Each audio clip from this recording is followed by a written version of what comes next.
La Bible est un livre important, mais très long.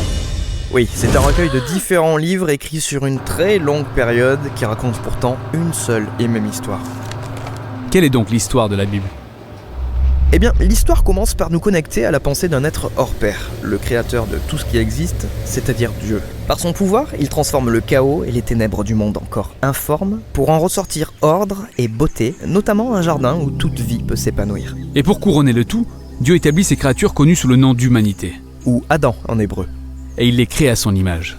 Ce qui signifie qu'ils sont chargés de régner sur ce beau monde en son nom, d'en exploiter tout le potentiel en contribuant à créer davantage de beauté et d'ordre. En d'autres termes, les êtres humains sont censés mettre leur pouvoir au service d'œuvres significatives et épanouissantes à tous égards. Mais la question est de savoir comment ils vont s'y prendre. Oui, et c'est pour ça que l'humanité se retrouve face à un choix représenté par un arbre fruitier. Les humains doivent donc choisir de s'associer à Dieu, ce qui implique d'expérimenter la véritable liberté en s'appuyant sur sa perception du bien et du mal, ou alors décider de s'emparer du pouvoir en définissant le bien et le mal par eux-mêmes, ce qui, selon Dieu, leur coûtera la vie. Et c'est là qu'une mystérieuse créature maléfique s'adresse à eux en disant « Prenez le fruit car il vous assurera pouvoir et liberté, avec toute la latitude de régner sur le monde comme bon vous semble. » Ils se sont donc emparés de cette connaissance qui a eu pour conséquence de les rendre méfiants l'un vis-à-vis de l'autre et les a conduits à adopter une attitude défensive, ce qui a engendré progressivement une rupture des relations avec de violentes luttes de pouvoir et pour finir, toute une civilisation, Babylone, qui a complètement inversé la définition du bien et du mal. Dieu disperse donc ce groupe d'humains et met fin à leur projet contre nature. Et c'est ici que l'histoire de la Bible prend une tournure déterminante. On se retrouve en immersion dans la vie d'un homme et d'une femme qui émergent de Babylone, Abraham et Sarah. Dieu promet que par leur canal, un nouveau peuple, une nation, se formera et se verra offrir une seconde chance de faire le bon choix. Et s'ils y arrivent, ils auront ouvert une nouvelle voie pour le reste de l'humanité qui poursuivra sur cette lancée. Raison pour laquelle le reste de l'histoire de la Bible se focalise sur cette famille. Mais les choses ne se passent pas comme on l'aurait espéré. Malgré l'aide constante de Dieu, la famille d'Abraham cède elle aussi à la tentation de redéfinir le bien et le mal par elle-même en mettant Dieu à l'écart. Même les meilleurs d'entre eux, des dirigeants qui marchaient dans les voies de Dieu et étaient pleins de sagesse divine, ils ont eux aussi fini par tomber dans le panneau. Israël a donc été prévenu par ses propres prophètes que ce type de choix les mènerait à Babylone, mais cette fois-ci en tant que peuple captif, en exil. Et c'est exactement ce qui s'est passé. Si malgré la direction divine Israël essuie une succession d'échecs, qui peut donc y arriver ? En fait, le prophète avait prédit que l'histoire ne s'arrêterait pas là.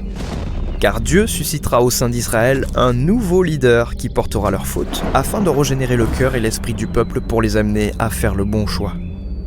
C'est là que s'achève la première partie de la Bible appelée l'Ancien Testament, avec toutes ces promesses qui restent en suspens. Ensuite, l'histoire de la Bible se poursuit dans le Nouveau Testament où on découvre un descendant de la lignée royale d'Israël, Jésus de Nazareth, qui déclarait être sur terre dans le but d'accomplir toutes ses promesses. Il a réussi à résister au pouvoir de cette mystérieuse force maléfique à laquelle toute l'humanité avait cédé. Il annonce ensuite qu'à travers lui, le règne de Dieu est venu s'établir sur terre.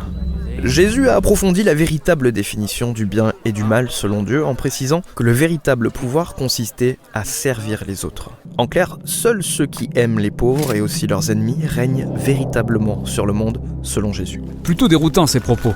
Cela dit, c'est très beau comme concept. Tout comme l'est la véritable identité de Jésus qui se précise au fil de l'histoire. Il est Dieu fait homme, venu incarner pour le compte d'Israël et pour toute l'humanité, un idéal que nous n'aurions jamais réussi à atteindre par nos propres moyens. Il est venu payer à notre place les conséquences de notre méchanceté et son amour sacrificiel a démontré beaucoup plus de puissance que le mal et la mort combinés. Et là, l'humanité se trouve à nouveau confrontée à un autre choix. Représenté par un nouvel arbre. Celui de persister dans ses vieilles habitudes ou de s'aventurer sur une toute nouvelle voie.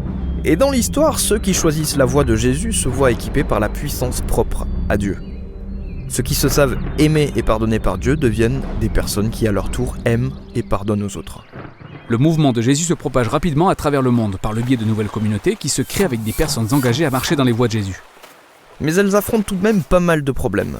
Leurs difficultés extérieures venaient du fait qu'elles étaient persécutées par les autorités et leurs problèmes internes étaient dus à une forme de confusion, voire de compromis qu'elles pouvaient expérimenter. Effectivement, parce que suivre Jésus est, loin d'être facile. Les apôtres, en tant que leaders du mouvement, écrivaient donc des lettres pour rassurer et inciter ces communautés à demeurer fidèles à Jésus dans cette voie éprouvante qu'il a initiée. Il les amenait aussi à maintenir leur espérance sur le retour de Jésus, étant donné qu'il viendrait tout remettre en ordre. La Bible s'achève donc en nous renvoyant vers un jour à venir où toutes les injustices seront réparées, où le mal sera éradiqué, Les cieux et la terre fusionneront et l'humanité régnera dans un monde en parfaite harmonie avec l'amour et la puissance de Dieu.